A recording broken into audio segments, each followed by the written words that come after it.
তোর সাথে না নরিন ছিল কালকে রাতে? দেশীয় ওটিটি প্ল্যাটফর্ম দর্শকদের জন্য নিয়ে আসছে বৈচিত্র্যময় গল্পের দুটি ভিন্ন ফ্ল্যাশ ফিকশন ও চলচ্চিত্র। একদিকে রহস্য, বন্ধুত্ব আর স্মৃতিভ্রমের রুদ্ধশ্বাস থ্রিলার, অন্যদিকে জীবনের হাসি কান্নার জটিল সমীকরণে এক ভিন্ন ধারার ড্রামা। আমি তো পুরা জ্যাকে লাগা ভিডিও করব মামা।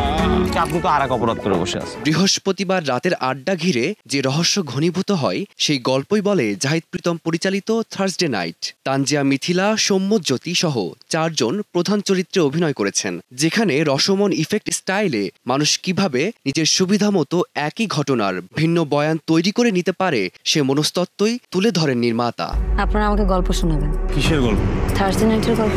অন্যদিকে মিনিস্ট্রি অব লাভ প্রজেক্টের 6ষ্ঠ চলচ্চিত্র হিসেবে আসছে শরাফ আহমেদ জীবন পরিচালিত ডিম লাইট, যেখানে প্রথমবারের মতো স্ট্যান্ড আপ কমেডিয়ানের চরিত্রে অভিনয় করেছেন শক্তিমান অভিনেতা মোশাররফ করিম। মানুষকে হাসিয়ে জীবিকা নির্বাহ করলেও নিজের জীবনের হাসিটাই হারিয়ে ফেলার দ্বান্দ্বিক পরিস্থিতি নিয়েই এই চলচ্চিত্র। নিত্যদিনের চাহিদা ও অভ্যাসের আড়ালে চাপা পড়ে যাওয়া ভালোবাসা ও আত্মপরিচয়ের সংকটের প্রতীকই ডিম লাইট।